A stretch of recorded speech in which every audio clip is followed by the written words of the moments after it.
Okay, thanks for joining me this amazing holiday time. It's still cold in my basement, that's why I'm wearing a hat. Um, we're going to get reading on page 54 in just a minute, but I had some more pictures to show you that I found. This is Alcatraz from the air. Let me see if I can make it bigger. You can see the parade ground in the front where the kids played. It was really big. And then that was the cell house up top. You see that kind of chimney in front of the cell house? That's where the warden's house was. So that's where Piper would come down from. Okay, getting another picture. Give me a second here. This is what's left of the warden's house after the fire that happened to it. You know, when it was occupied in protest in 1969. I don't know if you can see from the steps there that there was a big grand front entrance, but it was a really big house, and that's what's left of the warden's house now. But it's so that picture was taken really recently. And then this is the only picture of May Capone, Al's girlfriend, that we're going to hear about very shortly.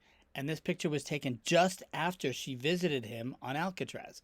Now, if you look at it, she has a really expensive fur coat. She has really nice leather gloves. She wouldn't show her face because the reporters were hounding her. But this was taken just after she saw Al Capone. It's pretty cool, huh? Kind of weird and interesting. All right, I'm going to leave the Alcatraz from the air picture up.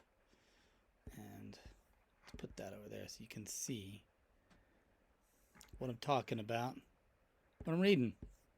All right. Cool. I know my head's a little cut off. Here, let's bring Alcatraz down. It's probably cut off from the... There we go. There we go. Okay. Chapter 7, Tuesday, August 13th. Itchy all over. In my dreams, Natalie is encased in ice. It's inexplicably hot, better than the hottest spot on the equator, hotter than ever before, but the ice won't melt. This is a dream. She's frozen solid in her ice rectangle, and nothing I can do will melt it. Annie's big face peers down from the sky. I told you so, so. All night I toss and turn. No matter what I do, I can't get comfortable. Every time the sheets touch my skin, I scratch it, itch, burn. When I finally get out of bed, I have raised welts in my wild, irregular shapes all over my body. Mom? My mom sticks her head in the room. Hey, sleepyhead, it's 9:30 already, Moose. My skin looks funny. I show her welts along my stomach, my neck, my arms. You've got hives, Moose. You used to get them when you were little. What causes them? Could be something you ate, could be your clothes, could be the detergent. The laundry? Could be they changed the soap on us. I wonder if this is intentional. What if Al Capone targeted me with itchy soap? You ought to take a walk up to Doc Ollie's, see what he has to say about that. Do you itch? Like crazy. She sits down on my bed and runs her hand over my hair like I'm 6 instead of 12. When you were little, I used to stick you in an oatmeal bath. It did a world of good. I'll go down to Mrs. Cacone's now, give Ollie a call, see if he has a minute to look at this. Do you want me to start breakfast? I can't remember the last time my mom made me breakfast. Usually I pour my own cereal. I'm not going to let this opportunity slide. Blueberry pancakes, bacon, hash browns, toast, some juice, and ham too if you have it. And maybe some scrambled eggs. She laughs. That's Moose.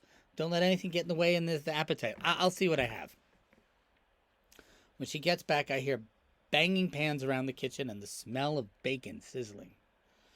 I hate to admit it, but it's nice having mother to myself this way.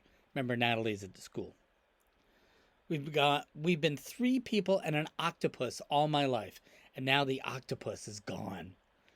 It's not Natalie that's missing so much as the hubbub around Natalie.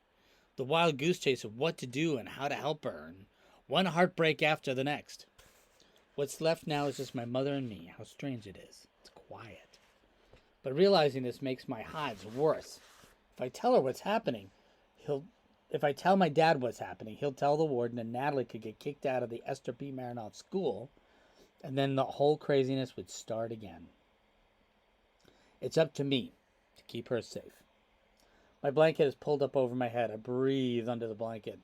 My mom sticks her head in the door again.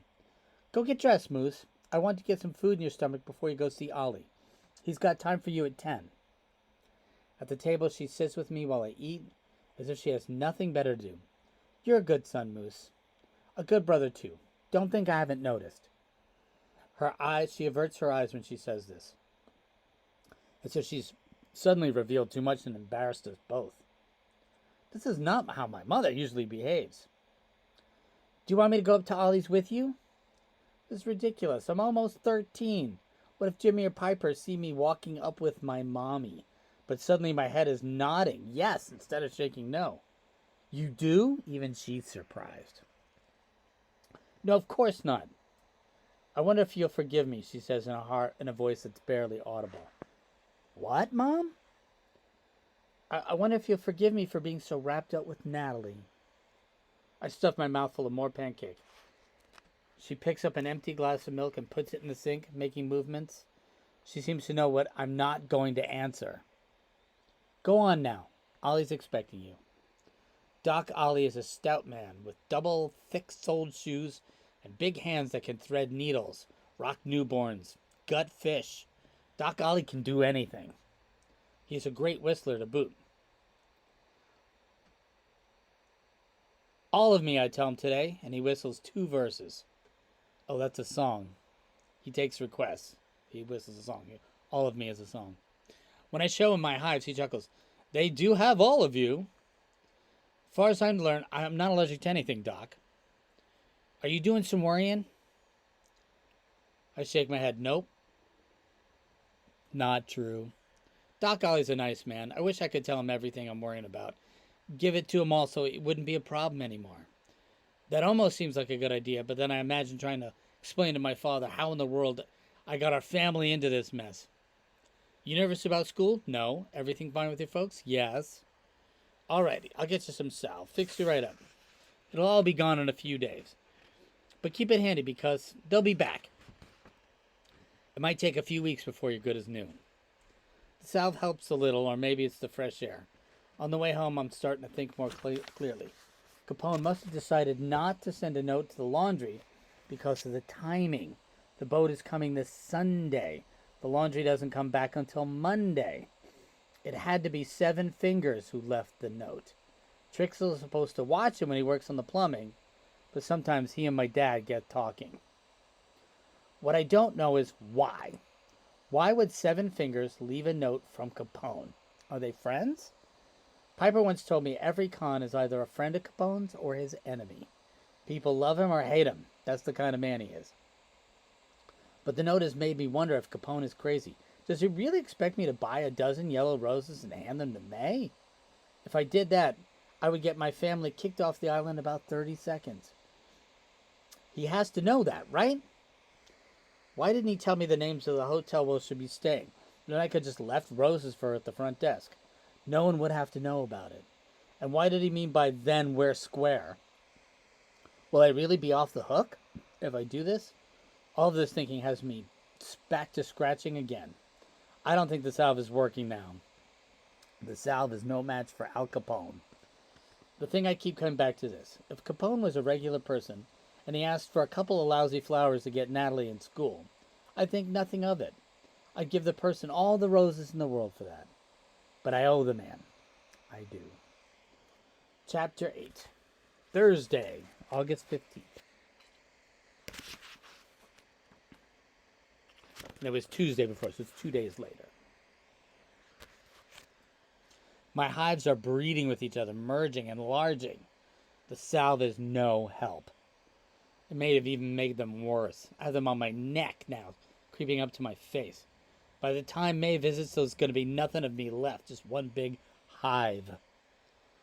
What will happen if I get caught? What will Capone do to me if I refuse? Does he still command his own army of hitmen? And if I decide to do this, how am I going to get roses? The garden behind the Warden houses has flowers, but no roses. I checked. These are the questions going around in my head. My dad says when you worry too hard, it makes your mind cramp into a little ball. The best thing to do is forget about it. Get some exercise. Give your brain a little breathing space. What I need is baseball, and that means Annie. On the way up to her apartment, I plan to what to say to convince her to play. But when I get to the Bamini's, she isn't even there. Moose. Mrs. Bamini's blue eyes are round just like Annie's. Come on in. I have 2 needlepoint books. I know you love to see my needlepoint, Moose. You're the only boy who likes it. Like needlepoint? She is out of her mind. Where is Annie? Mrs. Bamini bears down on me like she's drilling my feet to the floor. Before I know it, I'm sitting on the sofa with 2 needlepoint books in my lap, and her own veiny white hands pointing to one design after another. Why does this always happen to me? Do you think the boarder's a little too busy? Is Annie around? I sent her down to B's to get a few things. Annie doesn't care for my needlepoint.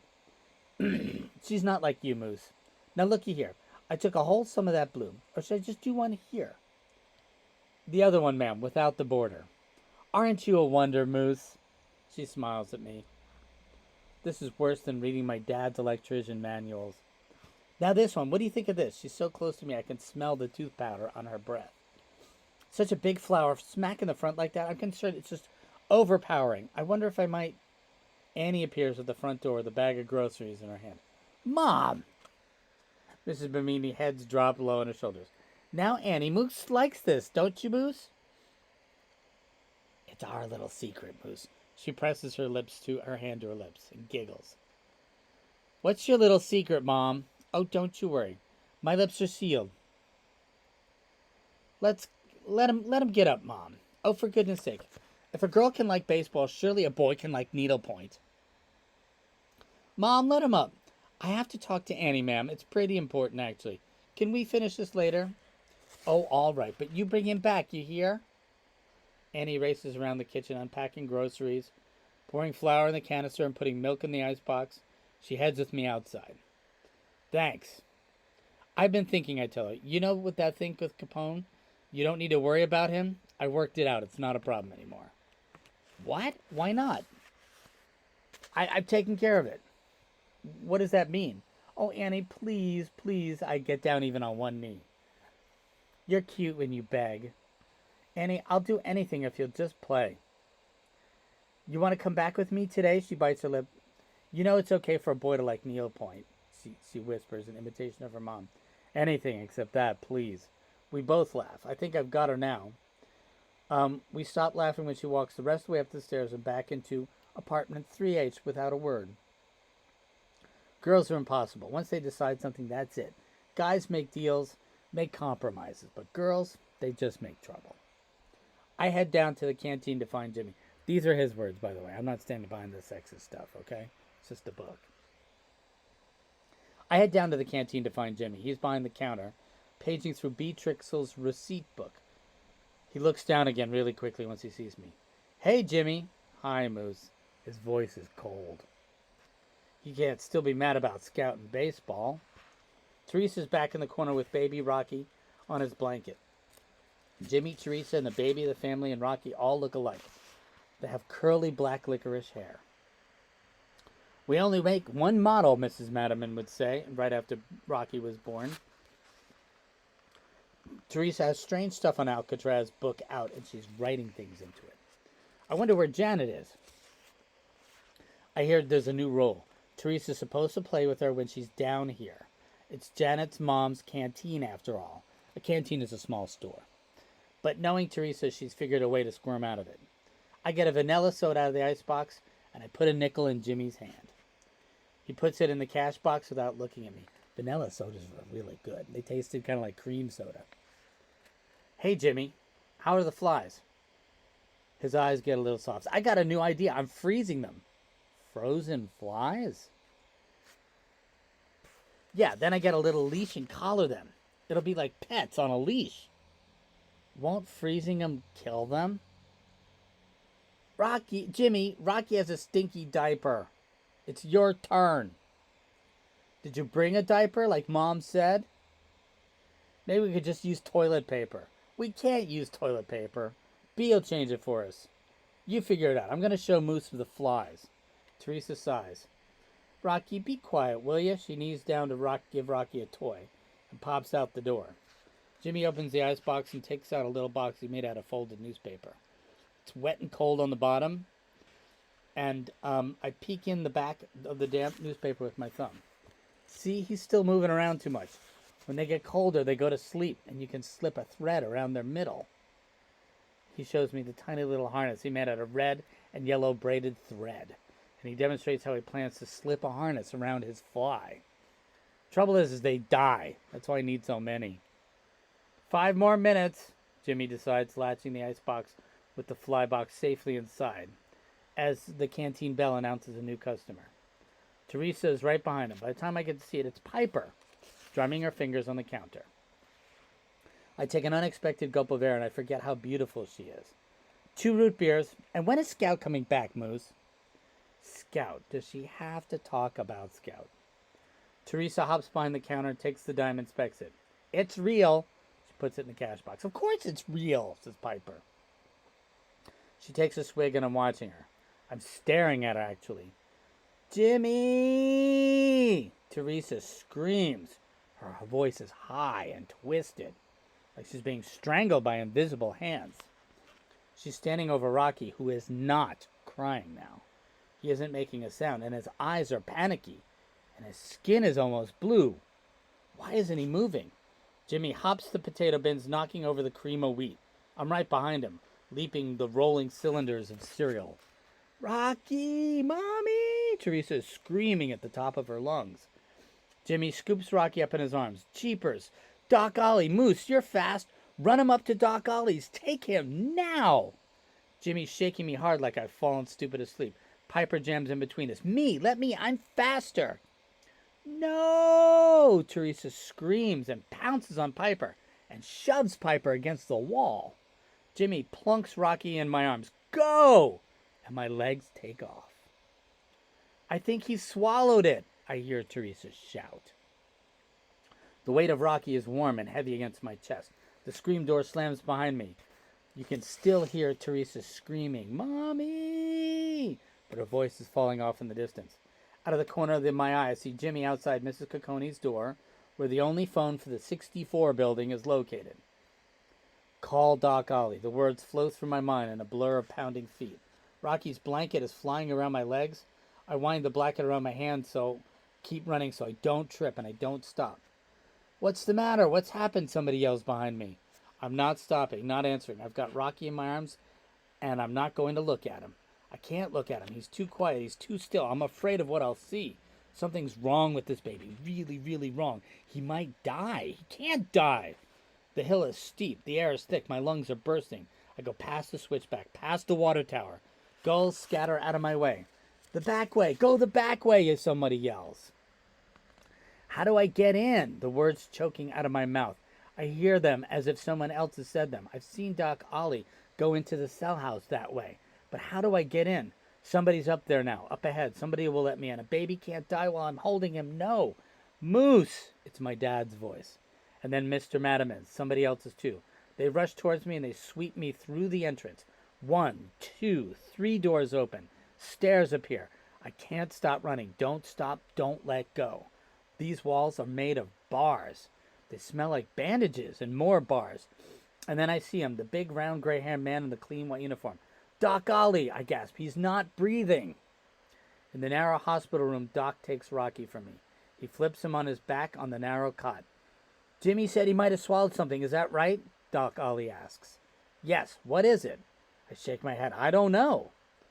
I'm gasping, doubled over from the pain from running. Doc Ollie props open Rocky's jaws with a bent tongue depressor. I don't see, I wheeze. I think Teresa gave him something to play with. He flips down his silver magnifier on his head. He looks in Rocky's throat and he takes a long pair of forceps. Those are grabbers. And he gently pulls Rocky's propped open mouth towards him. Ollie puts his chin this way and then that, and then firmly brings the forceps down his gullet. Wiggles him slightly, eyes squinting on the magnifier. Okay, don't move now, little guy. Don't move. Just a little. Yes.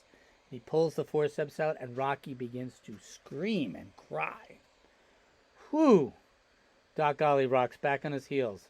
He opens his hand and shows us one shiny Lincoln head penny.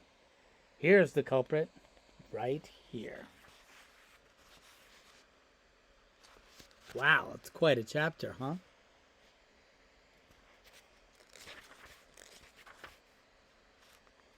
One more. That's your boy, boss? Same day, Thursday, August 15th. Mr. Madiman is holding his baby son gently while Rocky howls. That's okay, little fella. You go ahead and you just give us a big holler. Doc Ollie smiles his big smile. It's when they don't yell you worry. He's going to have a mighty big sore throat. Don't suppose it's fun having forceps stuck down like a tiny little larynx like that. Would have the right size on hand if I had known you were coming. Rocky's hollering so loud I bet they can hear him clear over Angel Island. His face is red as a comic book devil. He sure didn't like that, my dad says. I can't say I blame him. I'm making agreeing noises, but I'm hardly listening to it because suddenly it's occurred to me. I'm inside the Cell House Hospital. 2 long rows of cells mirror each other. Our cell has been converted to Doc Ollie's office, with clear canisters filling with syringes, cotton balls, wooden sticks, slings hang from a hook, a wheelchair with a cane in the corner, crutches of different size. Poor little guy, he's mad as a hornet. I'm going to give him a little whiskey and milk. Let him sleep it off, Ollie says as he searches through a glass face cabinet.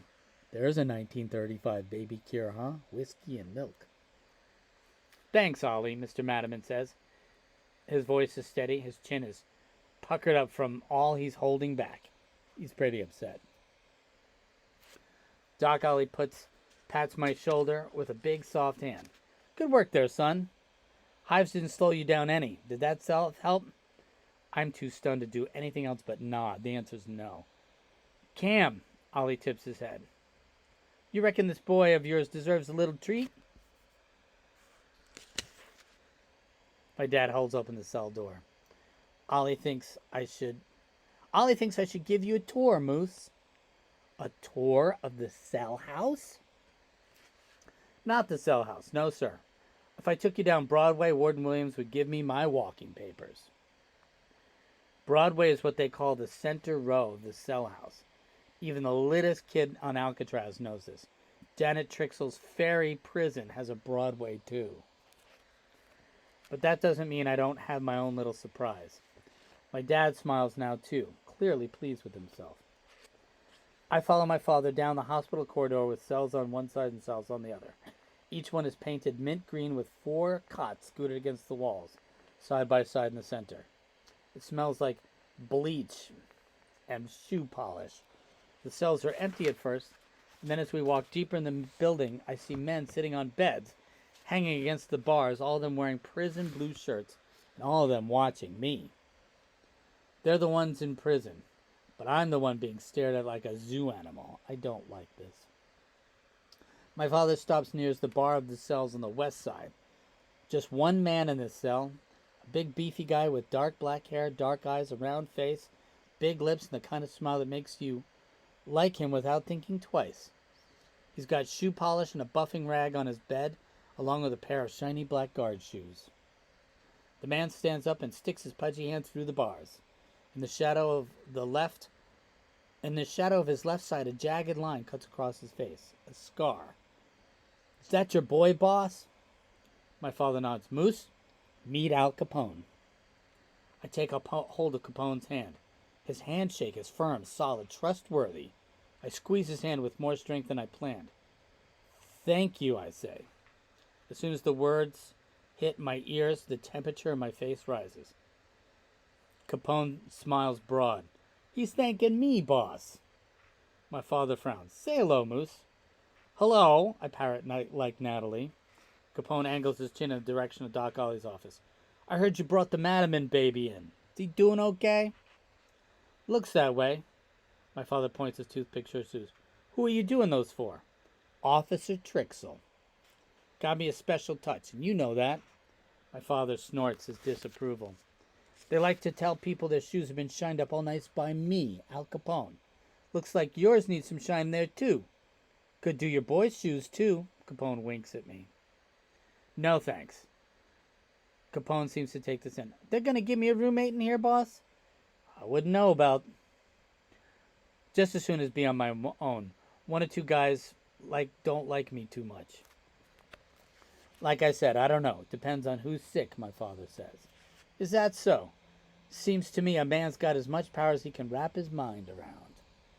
Is that how it seems to you? You bet. And I've done good for myself, I don't mind saying. Yeah, until now. Capone chuckles. Minor setback. Now your boy here, he don't know his own strength, but he sure can keep his head on straight when the pressure's on. He looks at me with his big beefy hand. When I get out, you look me up. I got a job waiting for you. He will do no such thing, my father says. Al laughs a good, long, deep laugh.